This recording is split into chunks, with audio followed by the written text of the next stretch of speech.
시가 된 인생 시리즈 9번째 말씀입니다. 오늘 제목이 버림받음과 보냄받음입니다. 버림받음과 보냄받음.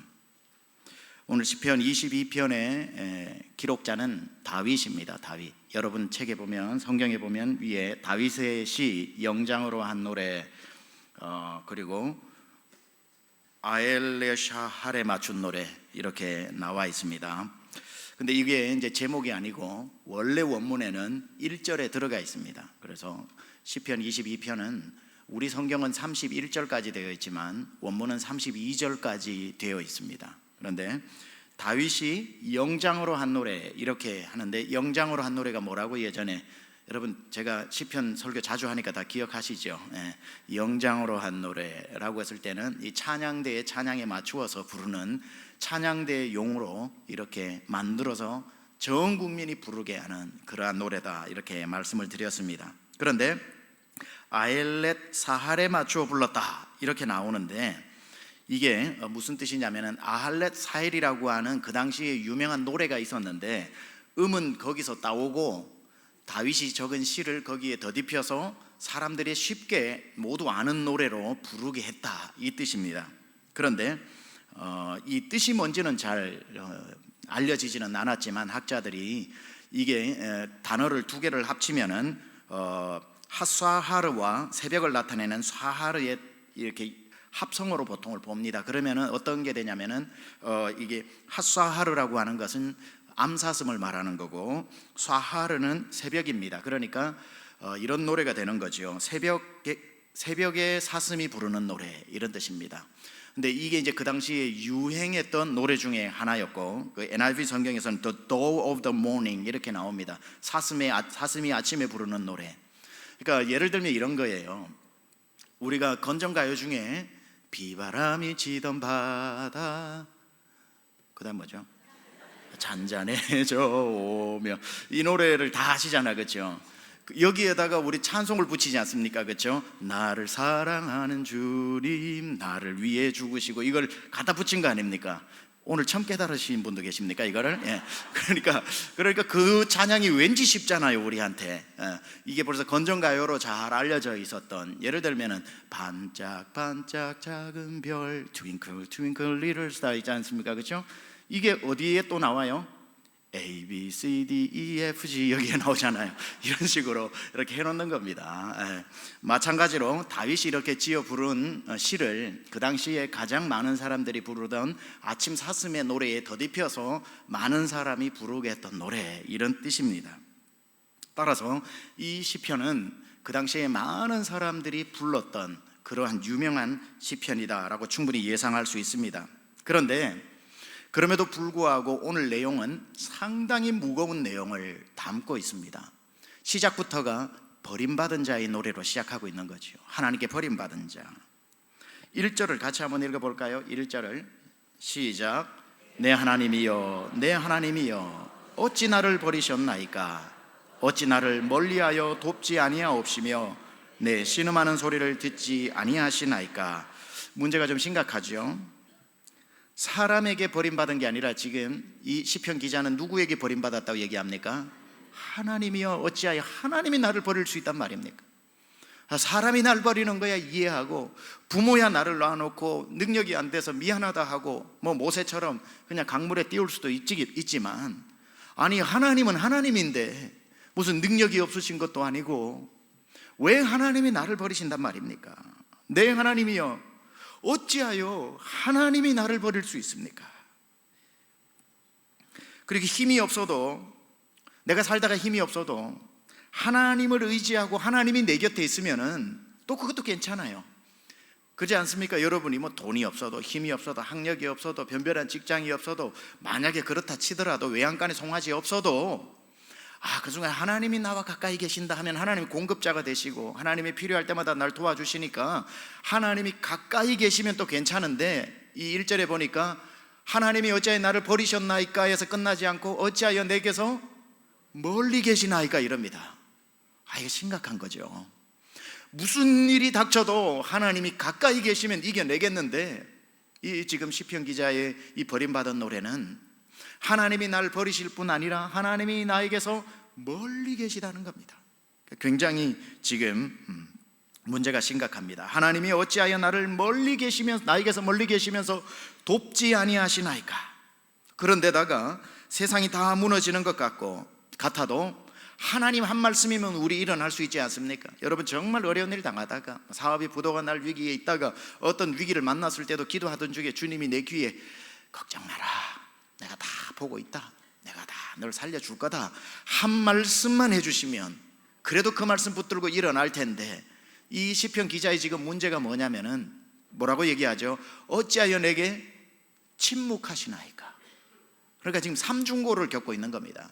하나님이 날 버리셨고, 하나님이 나를 멀리 떠나셨고, 그 하나님은 침묵하고 계신다. 그 마음으로 우리 1절 다시 한번 읽어보겠습니다. 시작. 내 하나님이여, 내 하나님이여.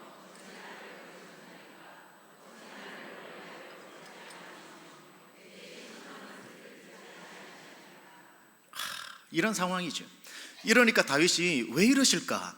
왜 하나님이 침묵하시고, 왜 하나님 멀리 가버리셨고, 왜 하나님이 나를 버린 듯 할까 하다가 자기가 생각하는, 내 기도가 모자랐구나, 내 정성이 모자랐구나, 내가 기도한다고 했는데 목소리를 좀 더 높여야 되겠구나, 나는 밤에만 기도했는데 새벽 기도도 좀 해야 되겠구나, 난 새벽 기도만 나왔는데 철야 기도도 좀 해야 되겠구나, 금식 기도도 좀 해야 되겠구나라고 스스로 해결책을 찾고 하나님 앞에 기도하기를 시작하는데 2절에 그렇게 얘기를 하는 겁니다. 2절 같이 읽어봅니다. 시작.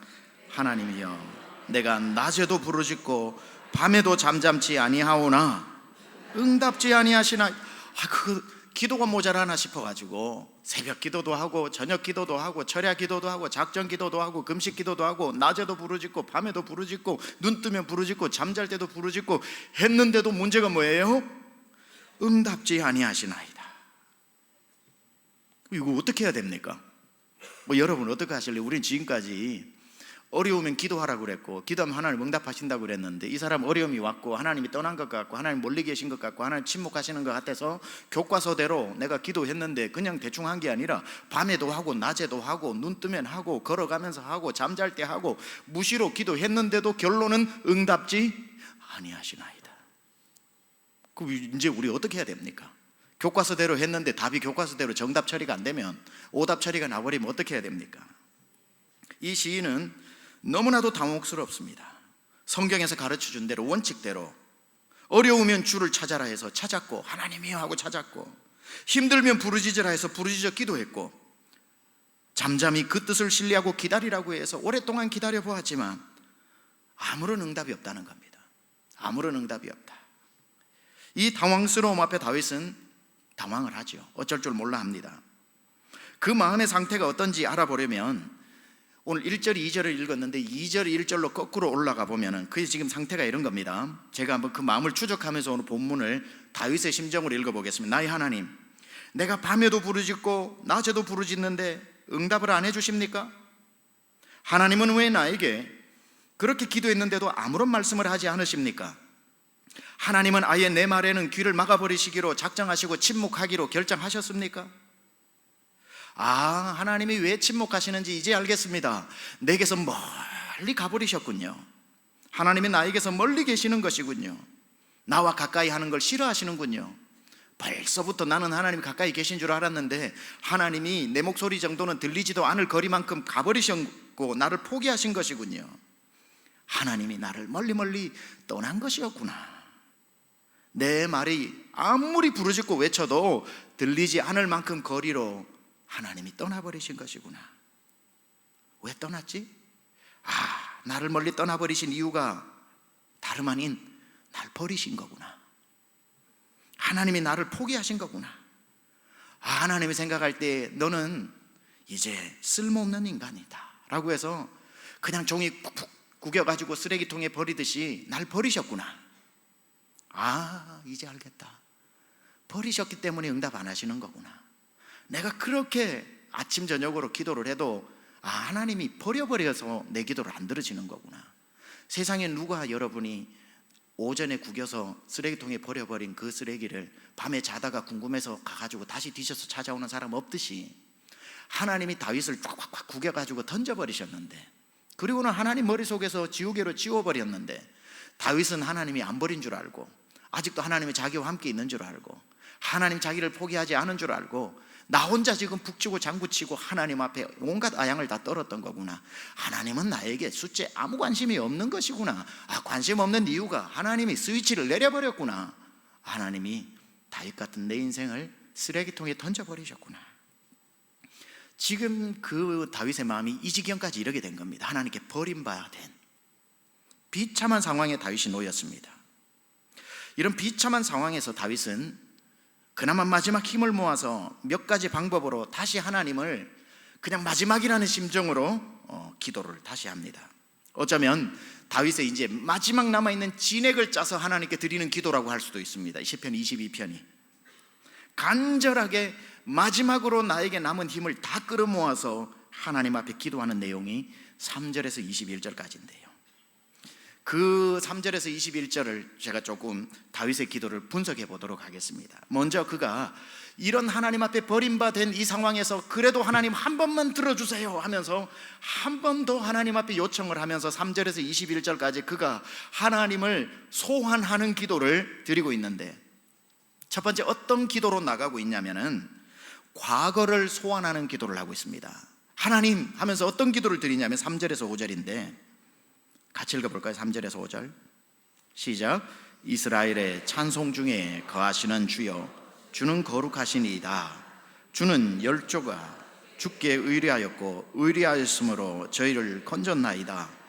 저희가 주께 부르짖어 구원을 얻고 주께 의뢰하여 수치를 당치 아니하였나이다. 지금 무슨 얘기를 하는 겁니까? 하나님 능력 있으셨잖아요. 하나님 우리 열조, 우리 조상들을 하나님의 능력의 팔로 구원하셨잖아요. 아니 애굽에서 200만 명이 나와도 200만 명 다 살려냈잖아요. 홍해에서 반석을 쳐서 200만 명의 목마름을 다 해결해 주셨잖아요. 멀쩡하게 날아가던 메추라기 동풍을 불게 해서 정신이 띵하게 가게 해서 다 떨어져서 프로틴 채워 주셨잖아요. 만나를 내려 주셨잖아요. 하나님 그 과거를 이야기하게 하는 겁니다. 하나님 보고 과거를 기억하시라고. 하나님 누구는 산삼 먹고 누구는 무뿌리 먹습니까? 이겁니다. 왜 우리 열조에게는 그 능력을 베푸셨는데 200만 명도 살린 하나님이 무슨 억하심정이 있어서 한 사람 다윗을 못 구하신단 말입니까? 200만 명에게는 하나님의 능력이 통하고 한 명에게는 안 통하는 분이 아니시잖아요. 하나님은 한 명이나 200만 명이나 똑같이 하나님께는 감기나 암덩어리나 같은 줄 믿습니다. 하나님께는 차별이 없잖아요. 200만 명이라고 구원해 주시고 숫자가 많으니까 한 명이니까 버리는 하나님이 어떤 그런 경제적 논리로 우리를 구원하시는 거 아니시잖아요.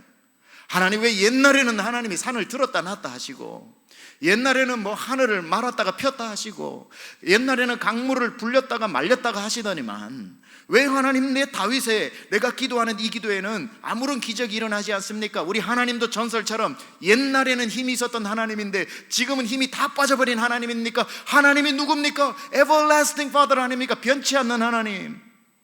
하나님의 특징이 뭡니까? 하나님 과거나 오늘이나 내일이나 동일하신 하나님 아닙니까? 과거의 홍해를 갈랐다면 지금 내 앞에 바다도 갈라야 되시는 것 아닙니까? 다윗이 지금 이 얘기를 하는 겁니다. 하나님 왜 과거에는 우리 조상들이 했던 이야기는 하나님의 그 구원의 역사가 대단한데 왜 그렇게 대단한 역사를 하신 하나님이 다윗 하나를 안 구원해 주시고 계시냐, 이 말을 하는 겁니다. 왜 나를 이 고통 중에 내버려 두시냐는 거죠. 여러분도 성경을 읽으시다 이런 궁금증이 있죠. 왜 여호수아에게는 역사했고 모세에게는 이렇게 친구처럼 얘기하신 하나님이 내가 지금 40년째 한 말씀만 해달라고 했는데 기도에 한 말씀도 하지 않으시는가? 왜 하나님은 과거 성경 안에는 이토록 살아 움직이는데 내 삶에는 살아 움직이지 않는가? 하나님은 과거에는 힘이 있으셨고 이제는 힘이 빠져버리는 그런 변하시는 하나님이 아니실진데 왜 성경 안에는 놀라운 일들이 있고 아니 또 그것도 그렇고 과거도 아니야, 기독교 TV만 틀어가지고 봐도 간증하는 사람들 보면은 저 사람 속에는 하나님이 계속 역사하고 계시는데 왜 나에게는 안 역사하시는가? 아직도 서점에 가서 기독교 서적을 사보면은 간증이 줄줄이 눈이 휘둥그레게 돌아갈 만한 간증들이 일어나고 있는데 누구는 고쳤다, 누구는 일어났다, 누구는 망하다가 살아났다, 누구는 어땠다 이야기가 오늘 실시간으로 누군가에게는 일어나고 있는데 Why not me? 왜 나에게는 일어나지 않는가? 지금 다윗의 노래가 그겁니다. 하나님 시간에 얽매이지도 않으시는 하나님이시고 장소에 얽매이지도 않으시는 하나님이고 능력과 사람 숫자에 얽매이지도 않는 하나님이신데 왜 우리 조상들 열조를 구원하셔놓고 이토록 죽도록 부르짖는 나의 기도를 외면하시나이까? 왜 나에게만 이렇게 모질게 구십니까? 지금 이 얘기를 하는 겁니다. 이렇게 하나님의 불변성을 상기시킨 다윗은 곧이어 자기의 형편을, 그러니까 이거 하나님께 미안한 마음을 주는 거죠. 지금 다윗이 하나님이 생각해보면 그도 맞는 것 같다라고 하는 합리적 어떤 불변성과 하나님의 속성을 가지고 기도하는 것, 훌륭한 기도입니다. 여러분이 기도하실 때에 하나님의 속성을 가지고 기도하면요, 하나님은 사랑의 하나님이시잖아요, 이렇게 나가면 굉장히 기도가 효과적입니다, 사실은. 그러고 난 뒤에 그 하나님의 능력을 소환한 다음에 다윗이 다시 한번 자기의 처지를 아뢰고 있는 거죠. 그게 6절에서 21절까지인데요 제가 읽어볼게요. 6절에서 21절 좀 길기 때문에 자기가 하나님 앞에 뭐라고 지금 자기 형편을 쏟아놓냐면요, 거침없이 쏟아냅니다. 나는 벌레요 사람이 아니라 사람의 회방거리요 백성의 조롱거리니이다. 나를 보는 자는 다 비웃으며 입술로 비축거리고 머리를 흔들며 말하되 저가 여호와께 의탁하니 구원하실 걸 조롱하는 거죠.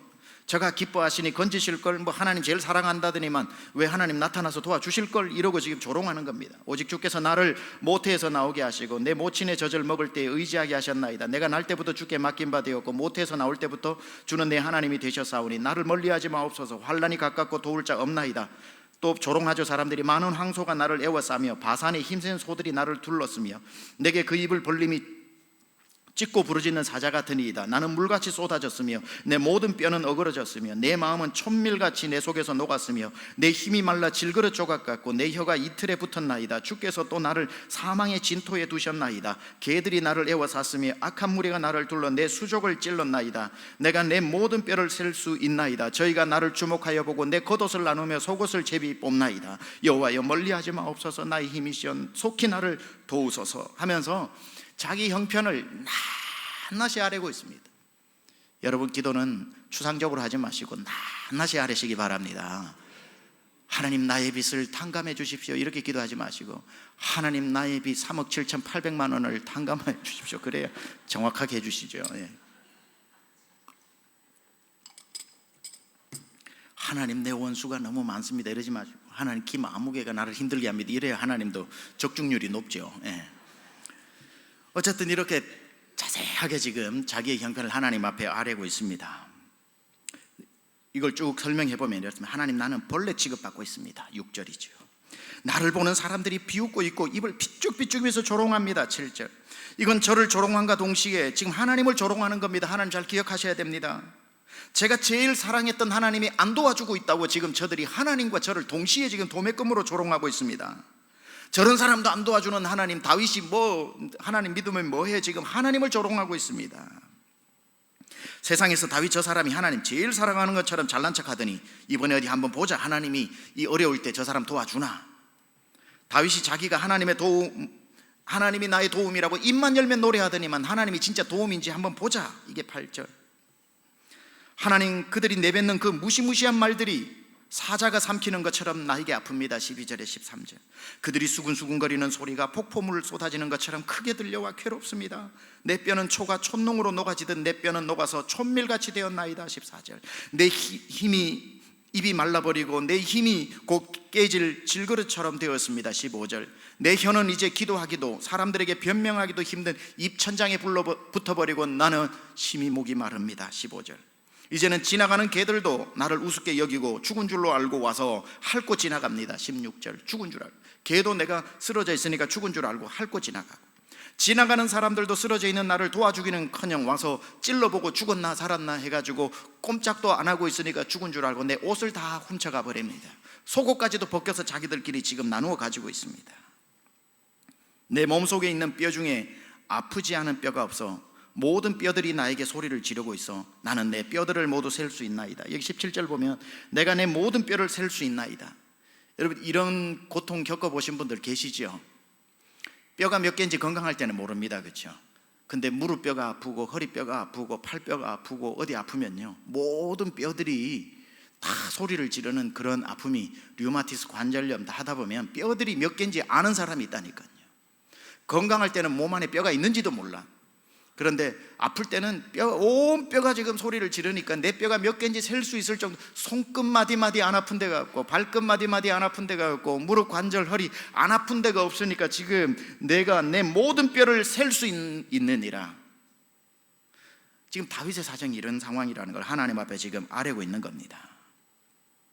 그런데 다윗은 이런 비참한 상황에서 자기 자신을 포기하지 않습니다.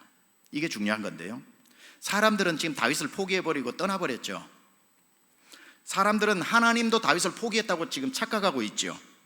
근데 다윗은 하나님이 자기를 포기하지 않았다는 것을 믿었고, 그렇기 때문에 자기도 자기를 포기하지 않았습니다. 여러분, 이 중에 극심한 어떤 여러 가지 정신적인 아픔과 우울증과 공황장애와 여러 가지 여러분 감정적인 것과 환경적인 이유로 자기를 포기하고 싶은 사람이 있죠. 포기하지 마십시오. 하나님이 여러분을 포기하지 않았기 때문에. 사람들은 다 그렇게 생각할지 몰라도 하나님은 포기하지 않습니다. 포기하면 하나님이 아닌 겁니다. 하나님의 사전에는 포기가 없습니다. 그래서 우리 많이 들었죠. 포기라는 단어는 언제만 쓰라고요? 그 배추 셀 때만 쓰라고. 그 외에는 쓰지 마시라는 겁니다. 그래서 그는 그 사실을 알았기 때문에 다시 한번 하나님 앞에 포기하지 않고, 자기가 자기를 버리지 않고, 자기가 자기를 버리지 않으니 하나님도 날 버리시지 않는다는 것을 알고 하나님 앞에 기도로 나갑니다. 그래서 다시 힘을 다 모아가지고 하나님 앞에 어떤 기도를 드리냐면, 이 9절에서 10절이거든요 아까 읽었는데, 다윗이 다시 한번 드리는 기도입니다. 이게 오직 주께서 나를 모태에서 나오게 하시고 내 모친의 젖을 먹을 때에 의지하게 하셨나이다. 내가 날 때부터 주께 맡긴 바 되었고 모태에서 나올 때부터 주는 내 하나님이 되셨사오니, 이렇게 얘기하거든요. 지금 무슨 얘기를 하고 있냐면은, 다윗이 끝까지 인생의 바닥에 내려갔을 때에 그를 붙잡아주는 힘이 뭐냐면은, 우리 전임 목사님을 통해서 여러분 16년 동안 들었던 말씀입니다. 하나님의 택정함. 하나님의 택정함. 내가 바닥에 내려가가지고 사람도 날 버렸고 하나님도 날 버린 것 같고 이제는 내가 날 버리면 인생 끝이구나 하는 그 마지막에 나를 다시 건져 올리는 힘이 뭐냐면은, 하나님이 나를 모태에서 택하셨다는 거. 내가 엄마의 뱃속에서 이 형질이 생기기 전부터, 창세전부터 하나님이 나를 하나님의 자녀로 택하셨기 때문에 하나님이 어떤 상황에서도 날 버리지 않는다는 하나님의 택정함이 그를 일으켜주는 겁니다.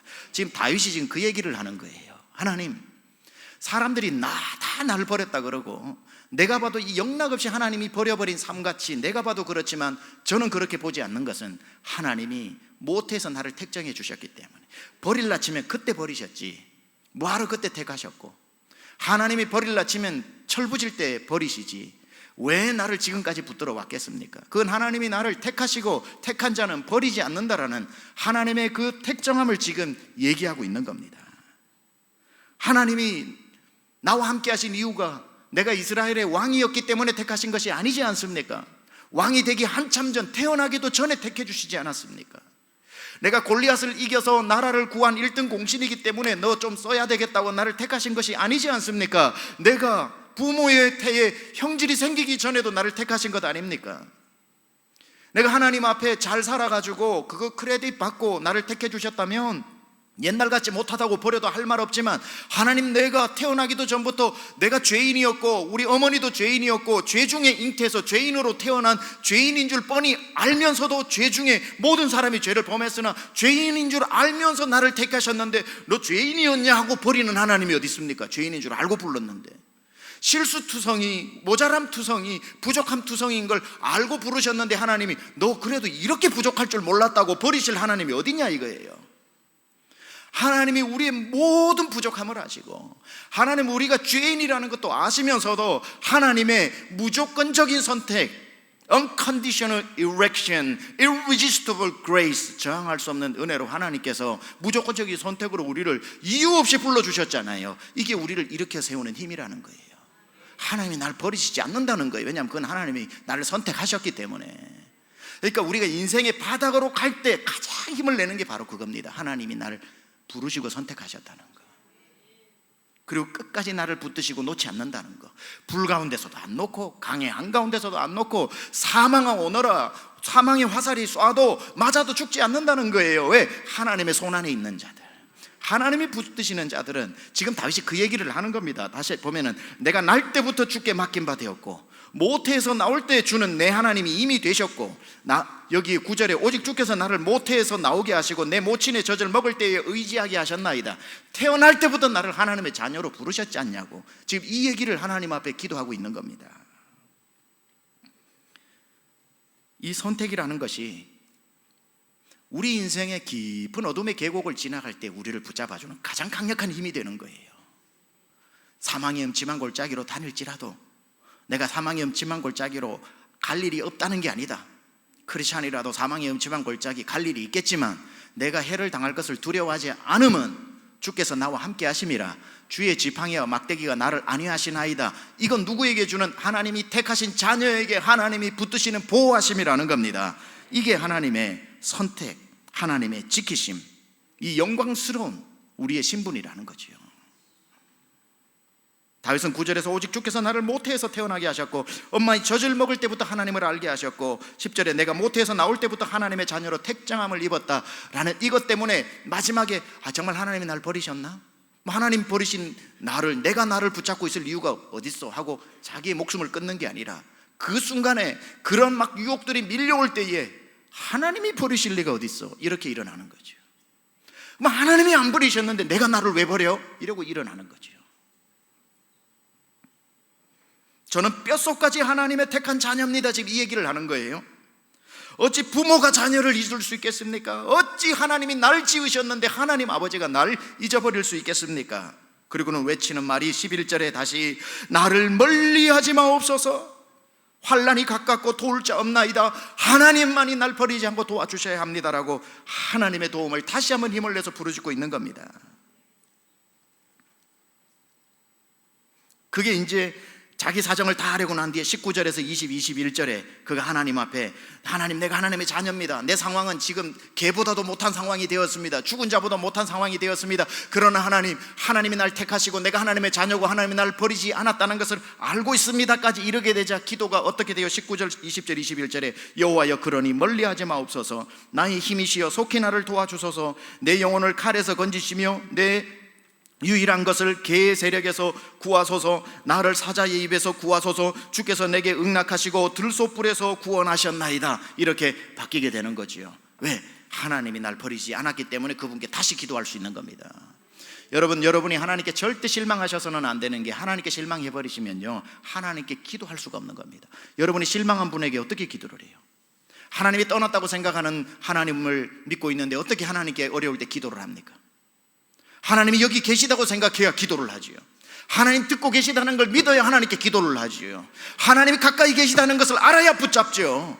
그러니까 만약에 여러분들이 기도가 된다 안 된다 생각하지 마시고 지금 여러분이 믿는 하나님이 어느 거리에 계시는지를 생각하셔야 되는 겁니다. 하나님이 멀리 계시다고 하나님 나한테는 관심도 없어, 이렇게 들어오기 전까지 얘기해놓고 여기 와서 하나님 도와주세요, 하나님 도와주세요 하면 안 되지요. 내가 믿는 하나님이 나에게 관심 없는 하나님인데 무슨 관심을 가지고 내 기도에 응답하시겠습니까? 따라서 우리 입에서 벌써 하나님은 여기 계셔, 하나님 날 버리지 않으셨어, 하나님 내 기도를 듣고 계셔, 하나님은 오늘도 기도하면 들으셔, 그 하나님을 믿고 그 하나님께 기도를 해야죠. 하나님 멀리 계셔? 날 잊어버리셨어? 하나님은 관심도 없으셔. 그 하나님께 왜 기도합니까? 그러면 기도가 그냥 퍼포먼스밖에 안 되는 거죠.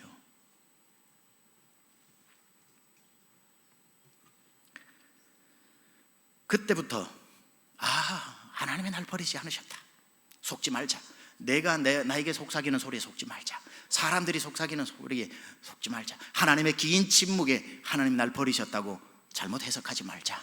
그게 딱 이렇게 되자 그의 기도가 이제 완전히 달라집니다. 달라지는 기도가 뭔 줄 아세요? 그게 22절부터 31절까지입니다. 제가 한번 읽어볼게요. 내가 주의 이름을 어떻게 왜 나를 버리셨나이까 1절에 이렇게 시작하다가 같은 시편인데 22절부터는 완전히 뉘앙스가 달라요. 내가 주의 이름을 형제에게 선포하고 회중에서 주를 찬송하리이다. 여호와를 두려워하는 너희여 그를 찬송할지어다. 이제는 나에게 막 원수 같았던 사람을 꾸짖으면서 하나님 너희도 하나님 찬양해라 이러고 나갑니다. 두려워하는 너희여 그를 찬송할지어다. 야곱의 모든 자손이여 그에게 영광을 돌릴지어다. 너희 이스라엘 모든 자손이여 그를 경외할지어다. 그는 공고한 자의 공고를 멸시하거나 싫어하지 아니하시며, 완전히 하나님 개념이 바뀌어버렸죠. 그 얼굴을 저에게서 숨기지 아니하시고 부르짖을 때에 들으셨도다. 대회 중에 나의 찬송은 주께로서 온 것이니 주를 경외하는 자 앞에서 나의 서원을 갚으리이다. 겸손한 자는 먹고 배부를 것이며 여호와를 찾는 자는 그를 찬송할 것이라. 너희 마음은 영원히 살지어다. 땅의 모든 끝이 여호와를 기억하고 돌아오며 열방의 모든 족속이 주의 앞에 경배하리니 나라는 여호와의 것이요 여호와는 열방의 주제의 심이로다. 세상의 모든 풍비한 자가 먹고 경배할 것이요 진토에 내려가는 자 곧 자기 영혼을 살리지 못할 자도 다 그 앞에 절하리로다. 후손이 그를 봉사할 것이요 대대의 주를 전할 것이며 와서 그 공의를 장차할 백성에게 전하며 주께서 이를 행하셨다 할 것이로다. 언제 그랬냐는 듯이 기도가 확 바뀌어버리죠. 언제 그랬냐는 듯이 기도가 확 바뀌는 겁니다. 지금 여러분의 삶 가운데 어려움이 중요하지요. 그러나 그 어려움보다 먼저 바뀌어야 돼. 그 환경이 먼저 바뀌는 게 아니라 그 환경보다 먼저 바뀌어야 될 게 뭐냐면 여러분 믿는 하나님이 먼저 바뀌어야 되고, 믿는 하나님보다 먼저 바뀌어야 될 게 뭐냐면은 동시에 바뀌는 거겠지만 지금 환경 바꿀 게 아니라 기도부터 바꿔야 되는 겁니다. 기도부터 패배하는 기도, 버림받는 자의 기도를 하면 안 되는 겁니다. 버림받은 자의 기도를 하면 안 되는 겁니다. 부름받은 자의 기도를 해야 되는 겁니다. 지금 22절부터 31절까지는요 다윗이 자기의 사명을 깨우는 지금 노래를 하잖아요. 내가 열방의 주를 선포하리이다. 내가 주를 찬양하리이다. This is my calling, this is my mission. 내가 이걸 위해서 부름받았지 하면서 1절에서 21절까지 지금 자기가 버림받은 자처럼 기도했던 그 기도를 다시 어떻게 부름받은 자처럼 기도하고 있는 겁니다. 여러분의 상황이 어려울 때에 하나님은 나에게 진짜 모지셔. 하나님은 정말 나에게는 정말 불친절하셔. 하나님은 정말 서리가 내릴 정도로 나에게는 냉정하셔. 이렇게 하는 게 아니라 버림받은 자처럼 기도하지 마세요. 버림받은 자가 아니라 하나님이 이런 가운데서도 나를 통해 하실 일이 있으신 거구나. 이 일을 통해서 하나님이 또 하나님의 계획을 질그릇 같은 내 인생을 통해서도 이루어 가시는구나. 하나님이 이렇게까지 고통으로 몰아넣을 때는 하나님이 도대체 무슨 일을 나를 통해서 하실 것인가. 나를 통해 가지고 이 고난도 하나님이 쓰시겠지. 이 고난을 통해서 내 가족도 구원하시겠지. 이걸 통해서 내 직장인들도 구원하시겠지. 이걸 통해서 하나님이 열방의 복음을 흘러가게 하시겠지라고 부름받은 자의 기도로 바뀌어야 한다는 겁니다. 버림받은 자의 기도와 부름받은 자의 기도는 하늘과 땅 차이입니다. 다윗은 버림받은 자의 기도로 시작했다가 부름받은 자의 기도로 완전히 바뀌어지는 것을 우리는 보게 되는 겁니다. 다윗이 도대체 그 비참한 벌레와 같은 뼈를 다 셀 수 있을 것 같은 아픔 중에서 하나님께 기도하다가 도대체 무슨 부름을 받았던 것일까요? 자기의 미션을 깨달았을 거 아닙니까? 그렇죠? 갑자기 여기 성경은 그게 생략되어 있습니다. 왜 21절에서 22절로 한 절이 건너뛰면서 다윗의 기도가 이렇게 극적으로 바뀌어 버렸는지 성경은 거기에 침묵하고 있습니다. 그런데 21절과 22절의 뉘앙스가 하늘과 땅처럼 간격이 나는 것을 봤을 때는 21절에 이 기도를 딱 하고 났을 때 하나님 주신 응답이 있어요. 그걸 딱 부름받음이라고 하는 자기의 사명을 딱 깨닫고 나니까 기도가 22절부터 바뀌어지는 거란 말이죠. 22절부터 내가 주의 이름을 형제에게 선포하고 회중에서 주를 찬송하리이다라고 완전히 바뀌어져 버리는, 심히 궁금한 21절과 22절 사이에 주께서 말씀하신 내용이 여러분은 아니 궁금하십니까?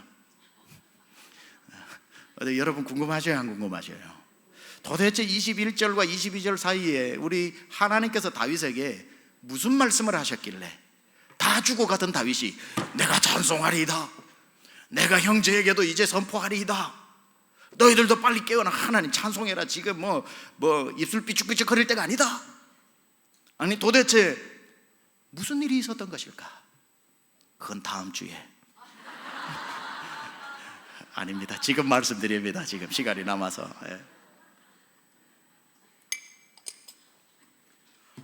이 설교도 드라마처럼 했으면 좋겠어요. 다음 주에 to be continued 해가지고. 자, 그걸 말씀드릴게요. 다윗에게 무슨 일이 있었는지, 하나님은 무슨 말씀을 하셨는지, 자기의 사정을 아래다가 자기의 사명을 버림받은 자에서 부름받은 자로 했던 그 내용 22절 다시 한번 읽고 설명드립니다. 시작. 내가 주의 이름을 형제에게 선포하고 회중에서 주를 찬송하리이다. 그리고는 자기를 욕하고 지나가는 사람들을 원망하며 욕하던 그들을 아까는 뭐라고 불렀어요? 개라고 불렀고 사자들이라고 막 그랬거든요. 근데 이제는 그들에게 뭐라 그러냐면 23절에 뭐라 그래요? 여호와를 두려워하는 너희여 그를 찬송할지어다 하고 갑자기 그들도 찬송하는 눈이 바뀌어 버렸어요. 그들을 바라보는 눈이. 기도가 어떻게 자기를 다시 흔들어 깨우고 주변의 사람을 흔들어 깨우고, 이제는 나중에 어디까지 흔들어 깨우는지 아세요? 27절 28절 한번 읽어봅니다. 어디까지 나를 깨우고 주변 사람을 깨우다 못해서 어디까지 흔들어 깨우냐면 27절 시작. 땅의 모든 끝이 여호와를 기억하고 돌아오며 열방의 모든 족속이 주의 앞에 경배하리니 나라는 여호와의 것이요 여호와는 열방의 주제심이로. 지금 어디까지 흔들어 깨워요? 나라와 열방을 흔들어 깨우는 데까지 가버립니다. 지금 자기 한 사람, 죽어가던 자기 한 사람만 깨어나도 지금 괜찮은데 옆에 사람만 깨워도 기특한데 지금 다윗이 열방까지 깨우고 있는데, 진짜 무슨 일이 있었는지 되게 궁금하죠. 왜 그 얘기는 안 하고 그간 얘기를 하는가. 자기의 사명을 발견했던 그 한 가지가, 이 시편 22편은 단순히 절망에 빠진 한 사람을 이렇게 세우는 시편이 아니라 성경 시편 150편 중에 7편이 메시아에 대한 예언입니다. 메시아에 대한 예언이 시편 2편에도 있고 오늘 7편이 전체가 나오는데, 그 중에 가장 메시아 예언을 예수님에 대해서 정확하게 표현한 게 시편 22편입니다. 시편 22편. 그래서 시편 22편이 구약에 나오는 예수님이 십자가에 달리던 그날에 일어나는, 십자가 밑에서 일어나는 모든 일을 가장 정확하게 예언해 놓은 시편입니다. 자, 여러분이 오늘 22편 1절을 읽을 때에 나의 하나님 나의 하나님 어찌하여 나를 버리셨나이까, 이 구절이 누가 했던 고백입니까? 예수님이 어디서? 십자가 위에서 하신 고백입니다. 그러니까 예수님이 그냥 십자가 위에서 힘들어서 툭 튀어나온 말이 아니라 시편 22편을 암송하신 것입니다. 시편 22편을, 그 말은 예수님 공생의 기간 동안 시편 21편을 계속 암송하셨다는 뜻입니다. 엘리 엘리 라마 사박다니, 나의 하나님 나의 하나님 어찌하여 나를 버리셨나이까 라는 고백과 예수님의 고백이 정확하게 일치하고 있습니다. 그리고 2절부터 마지막 31절까지 나오는 시편은 십자가 달리셨을 때에 그 밑에서 일어났던 일을 정확하게 기록하고 있는 겁니다. 다윗은 하나님과 깊은 대화 중에 이걸 깨달은 거예요. 내가 지금 겪는 이 모든 고통이 내 씨앗에서 나오는 내 자손, 이 열방을 구원할 메시아가 그대로 겪게 될 고통으로서 내가 이 고통을 살아내므로 메시아도 그 삶을 살아 그 사명을 감당하게 하는 먼저 보낸 자로서의 삶이라는 걸 깨닫게 된 거죠. 그래서 이렇게 하나님과의 대화를 제가 써봤습니다. 다윗, 너무 슬퍼하지 마라. 버림받았다고 괴로워하지 마라. 너의 자손 중에 온 세상을 구원할 메시아가 태어날 것이다. 그는 장차 이 세상에 와서 오늘 네가 당하는 이 모습과 똑같은 모습으로 고난을 당할 것이다. 사람들은 그를 입을 비죽이며 비웃을 것이고 조롱하고 지나갈 것이다. 사람들은 그 앞에 고개를 흔들고 입을 비죽이며 하나님의 아들이라며 하나님이 구원하시나 한번 보자 라고 조롱할 것이다. 사람들은 그의 수족을 찌를 것이라고 했고 손과 발에 못으로 찌를 것이다. 그 옷을 벗길 것이고 그의 속옷을 제비 뽑아 나눌 것이다. 개들이 핥고 지나가듯이 이방인들이 침을 뱉을 것이다. 혀가 입천장에 붙어 목마름을 네가 호소하는 것처럼 그가 목마르다라고 외칠 것이다. 너의 뼈를 다 셀 수 있는 것처럼 그가 채찍에 맞아 살점이 뜯어져 나가 사람들은 그의 뼈를 셀 수 있을 것이다. 그가 그날 인류를 구원할 십자가를 져야 하는 그 고통을 어떻게 이길 수 있을지 아느냐? 그가 그 모든 고통을 이길 수 있도록 내가 오늘 너에게 그 고통을 먼저 경험하게 했다. 그리고 그 모든 고통을 그대로 시편 22편에 쓰게 했다. 그리고 열방을 구원할 너의 자손 메시아가 왔을 때 그는 날마다 시편 22편을 암송할 것이다. 그리고 자기의 죽음의 날에 그대로 일어날 것을 또 마음에 새기고 또 마음에 새겼을 것이다. 조롱받음을 미리 준비할 것이고 비웃음을 미리 준비할 것이고 사람들이 머리를 흔들며 조롱하며 지나가도 이겨낼 것이고 개들에게 핥음을 당하고 뼈가 다 드러나게 채찍에 맞고 옷을 빼앗겨 벌거벗겨지고 속옷까지도 빼앗겨 제비 뽑게 될 때 그것을 다 이겨낼 것이다. 그는 너의 시편을 암송하고 있기 때문이다. 그날을 위해 다윗, 내가 너를 이 고통의 터널을 지나가게 하고 있다. 너의 씨앗에서 너와 같은 고통을 짊어질 메시아가 태어날 것이고 그 메시아가 그 길을 온전히 갈 수 있도록 너에게 오늘 이 예언적 삶을 살게 한 것이다. 예언적 삶을 살게 한 것이다.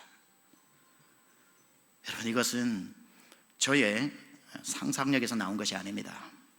다윗이 왜 고통 중에 다시 힘을 얻지만 그가 어떻게 27절 28절을 노래할 수 있었겠습니까? 한번 생각해 보세요. 왜 다윗이 자기 한 명이 힘들어가지고 하나님 위로를 받고 하나님 힘낼게요 하고 끝나는 시편이 아니라 왜 뜬금없이 시편 22편이 27절과 28절을 기록하고 있는지, 다윗이 그 일을 열방을 어떻게 흔들어 깨우고, 다윗이 22편에서 온 나라들이 여호와를 경외할 거라는, 다윗이 어떻게 그 일을 할 수 있습니까? 못해요. 그것은 앞으로 오실 메시아가 자기와 똑같은 삶을 살게 될 때 그로 말미암아 이루어질 미래에 대한 이야기를 예언적으로 적어 놓은 겁니다. 땅의 모든 끝이 여호와를 기억하고 돌아오며 열방의 모든 족속이 주의 앞에 경배하리니, 예수님 십자가 사건 때문에 이 복음이 온 땅을 흔들어 깨울 것이다, 이 말입니다. 나라는 여호와의 것이 될 것이고 여호와는 열방의 주제가 될 것이다. 다윗이 이 장차 일어날 일을 이 21절과 22절 사이에 사명으로 받은 겁니다. 내가 나를 죽이지 않고, 내가 내 생명을 포기하지 않고, 내가 이 고통의 터널을 지나감으로 내가 살아 내 자손이 자손을 놓고 자손이 자손을 놓았을 때에, 장차 내 씨앗에서 메시아가 오게 될 때에 그가 내가 살았던 이것을 그 십자가에 달리는 날 그대로 경험하게 될 텐데, 그분이 십자가에 달림으로 그 사명을 감당하게 될 때 그분으로 말미암아 열방이 주 앞으로 돌아오고 땅끝이 주 앞으로 돌아올 것을 보고 그 일을 지금 시편에 기록해 놓고 있는 겁니다. 이걸 봤는데 좌절이 될까요? 이걸 봤는데 더 이상 버림받은 자의 기도가 입에서 나올까요? 이 엄청난 사명을 받는데 버림받은 자의 기도를 계속 할 수 있을까요? 부름받은 자의 기도로 바뀔 수밖에 없는 겁니다. 하나님이, 다윗이 그러는 거예요. 하나님이 나를 부르셨구나. 여러분, 이것까지는 제가 얘기해야 될 것 같습니다. 참 제가 이거 가지고 참 감동을 받았는데요. 대한성서공회, 우리 성경을 만드는 대한성서공회 오랫동안 회장을 하셨던 성서학자, 대한민국의 아주 훌륭한 성서학자 민영진 박사님이 쓰신 책 중에 김춘수 시인이 쓴 신앙시, 이분은 크리스찬이 아닌데도 신앙시를 아주 깊게 썼습니다. 김춘수 시인이. 민영진 박사, 이분도 시인이 되고 싶어서 시를 아주 깊이 탐독을 합니다. 성서학자이면서. 그래서 김춘수 시인의 시 중에서 신앙시만 뽑아가지고 성서학자적으로 해석을 해서 책을 썼습니다. 그게 교회 밖에서 핀 예수꽃이라고 하는 책입니다. 교회 밖에서 핀 예수꽃. 김춘수 시인이 꽃 시인이잖아요. 그런데 그분의 신앙시를 설명해 놓은 것 중에 김춘수 시인이 못이라고 하는 시를 썼습니다. 예수 그리스도에 대한 신앙시인데 십자가에 달린 그것을 못이라고 하는 한 단어로 십자가 사건을 설명하고 있는데요, 그 중에 한 구절입니다. 한번 띄워줘 보세요. 못, 엘리 엘리 라마 사박다니, 라마 사박다니, 시편에 남은 귀절은 너희가 있고, 이렇게 되어 있습니다. 시가 나의 하나님, 나의 하나님이죠. 라마 사박다니 어찌하여 나를 버리셨나이까. 라마 사박다니 어찌하여 나를 버리셨나이까. 이건 예수님이 하신 말씀이죠. 시편에 남은 귀절은 너희가 있고, 이렇게 되어 있습니다. 대한민국 최고의 성서학자면서 성서 편찬의 책임을 오랫동안 맡았던 민영진 박사조차 놀라게 만들었던 이 세 구절의 시, 이 해석이 놀랍습니다. 민영진 박사의 글을 그대로 제가 한번 옮겨보겠습니다. 한번 화면으로 띄워주면 제가 읽어볼게요. 흔히들 예수의 이 절규, 나의 하나님 나의 하나님 어찌하여 나를 버리셨습니까? 여러분 십자가 위에 예수님 이 말씀하셨을 때 좀 당황하셨죠. 예수님 왜 이런 말씀을 하시나? 다 하시면서. 근데 우리는 궁금했습니다. 그렇죠? 어찌하여 나를 버리셨습니까를 예수의 절망으로 오해하기도 한다. 그러나 우리의 시인이 말하듯이 예수는 죽어가면서 구원의 확신을 고백하는 시편 22편을 암송하고 있었던 것이다. 그 첫 구절에 운을 뗀 것뿐이다. 시편 22편의 나머지 구절은 남아있는 이들이 낭송해야 할 몫이다. 목사와 설교자로서 나 자신은 수십 년 동안 수많은 곳에서 수많은 청중에게 수없이 많은 설교를 해왔으면서도 우리 주님께서 운을 떼신 시편 22편의 나머지 구절을 이어받아서 낭송한다는 것은 상상도 하지 못했다. 시편 22편을 십자가에 달리신 주님과 함께 교독을 해본 일이 내 생에 단 한 번도 없었다. 그분이 1절을 외우면 내가 2절을, 그분이 3절을 외우면 내가 4절을, 그분이 숨을 거둘 때까지 골고다 그 언덕의 오후에 그분과 내가 이렇게 시편 22편 교독을 계속하다가 그분이 마지막 숨을 거두면 내가 나머지 절을 모두 암송했어야만 했다. 그 피 묻은 말씀이, 흩어진 살점과 으스러진 뼈가 덕지덕지 붙어있는 그 말씀이 내 가슴을 후비고 우비는 것도 체휼했어야 했다. 저는 이 책을 읽다가 민 박사님도 많이 울었다고 그랬는데 저도 한참을 울었습니다. 그리고 성경을 들고 밖으로 나가 그 공원에 앉아서 시편 22편을 펴고 1절은 예수님이 봉독하게 하셨습니다. 마음속으로 예수님 말씀하십니다. 나의 하나님 나의 하나님 어찌하여 나를 버리셨나이까. 2절을 제가 교독합니다. 내 하나님이여 내가 낮에도 부르짖고 밤에도 잠잠치 아니하오나 응답지 아니하시나이다. 이러면서 22편 전체를 주님과 교독을 하다가 많이 울었습니다. 그때부터 제 습관 중에 하나가 시편을 주님과 함께 교독하는 겁니다. 제 입으로 다 읽지 않고 한 구절은 주님이 읽게 하시고 한 구절은 제가 읽으면서 주님과 제가 나누는 교독을 습관처럼 하고 있습니다. 여러분, 예수님은 십자가 위에서 두려워서, 너무 무서워서 나의 하나님 나의 하나님 why are you forsaking me, 날 버리십니까? 이렇게 말씀하신 게 아니라 십자가 밑에 따라온 몇몇의 제자와 그 여인들에게 시편 22편 함께 교독하자 하고 시작하신 겁니다. 예수님은 제자들과 3년 동안 다니시면서 겟세마네 언덕에서 밤을 지새울 때에 자 우리 암송 한번 해보자. 내가 앞으로 당해야 될 일이다. 내가 이 일을 위해서 왔다. 나의 하나님 어찌하여 나를 버리셨나이까 하면 제자들은 습관처럼 2절로 내 하나님이여 내가 낮에도 부르짖고 밤에도 잠잠치 아니합니다.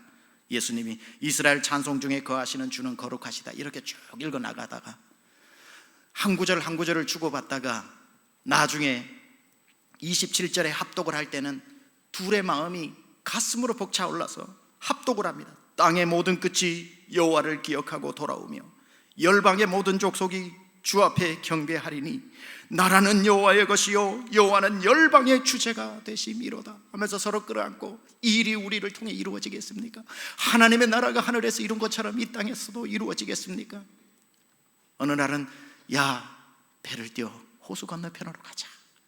배를 띄워 제자들과 가는데 미풍이 불어오자 예수님이 또 그곳에 앉으셔가지고 시편 22편 외워보자 말할 필요도 없이 예수님이 나의 하나님 어찌하여 나를 버리셨나이까 하면 습관처럼 노를 젓던 제자들도 그 다음 구절을 읽기 시작을 하면서 그렇게 3년을 보내는 중에 충격적이게 예수님이 십자가 위에 달리셨고 제자들은 세상이 다 끝난 것처럼 와서 통곡하면서 울고 몇몇의 여인들과 함께 그 앞에 있는데 그 제자들을 향해 예수님이 여느 때처럼 나의 하나님 어찌하여 나를 버리셨나이까 하면 밑에 있는 사람들이 울면서 그 다음 구절을 읽고 예수님이 또 3절을 또 하시면 통곡하면서 그 다음 절을 이어나가다가 방금 전에 자기의 눈앞에 펼쳐진 옷을 찢고 속옷을 제비 뽑고 뼈가 드러나고 이방인들의 침 뱉어서 개처럼 핥고 있는 그 모습들이 시편 22편에 그대로 담긴 것을 보면서 자기의 이어야 할 구절을 읽고 예수님 차례를 기다리는데 아무 소리가 안 들리는 겁니다. 왜 예수님 하실 차례인데 아무 말이 없나? 물끄러미 십자가를 쳐다보니 예수님이 운명하신 겁니다. 그 예수님의 말을 내가 받아 5절을 읽고, 내가 내 분량인 6절을 읽고, 내가 또 예수님이 되어 7절을 읽고 또 8절을 이어나가다가 그 제자들끼리 마지막에 이르러 땅의 모든 끝이 여호와를 기억하고 돌아오며 열방의 모든 족속이 주 앞에 경배할 것입니다. 이 일을 위해 당신이 오셨군요. 이 일을 위해 당신이 달리신 것이군요. 제자들이 그 순간 버림받은 자가 아니라, 십자가에서 스승이 떠나고 자기들이 버린 게 아니라 부름받은 자라는 것을 알고 땅끝으로 흩어지는 주의 증인들이 되었다는 사실. 주님이 다시 여러분에게 엘리 엘리 라마 사박다니, 라마 사박다니, 시편의 남은 귀절은 너희가 있고, 이제 여러분이 남아있는 시편 22편을 삶으로 이어가야 할 줄 믿습니다. 하나님 아버지, 시편 22편을 통해 다윗이 하나님 앞으로 버림받았다는 그 사실에 목 놓아 울다가 내가 너를 버리겠느냐, 나는 너를 열방을 구원할 부름받은 자로 사용하고 싶다. 그 사명 때문에 다시 일어나 열방이 주의 앞으로 돌아오는 그날을 바라보면서 찬송하며 살았던 다윗처럼, 하나님 오늘도 버림받은 자의 심정으로 온 우리 사랑하는 수요 식구들이 있다면 주님이 버릴 사람이 어디 있겠습니까? 주님 다시 말씀해 주셔서 저마다의 삶에 주님 주신 사명을 다 주셨는데, 사명을 이루고자 하나님 고통의 터널도 지나갈 때가 있겠지만 주님 버리지 않는다는 그 사실로 부름받은 자의 기도를 드리게 하여 주시고, 하나님 이제 우리의 삶으로 남은 시편 한 귀절 한 귀절을 우리가 이어가게 하여 주옵소서. 예수님의 귀하신 이름으로 기도드렸사옵나이다. 찬양합니다. 하나님의 사랑을 사모하는 자.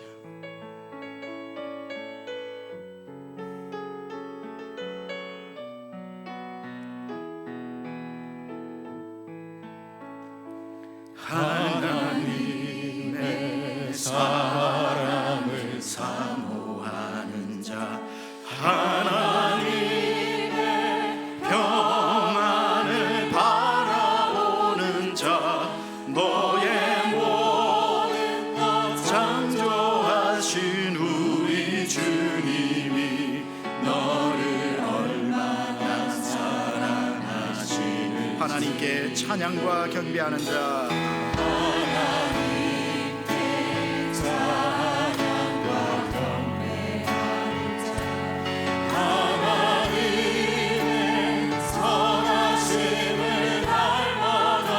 모든 것 창조하신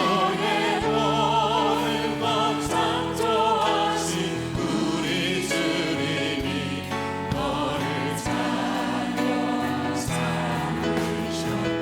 하나님 사랑의 눈으로, 하나님 사랑의 눈으로 너를 어느 때나 바라보시고,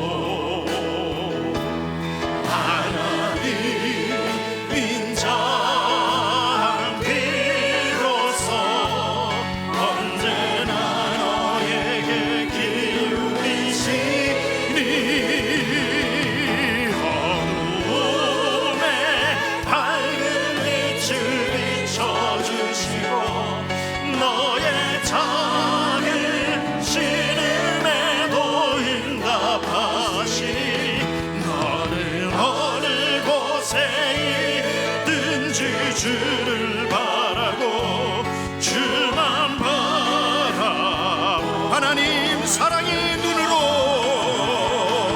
하나님 사랑의, 하나님은 버리는 사람이 없습니다.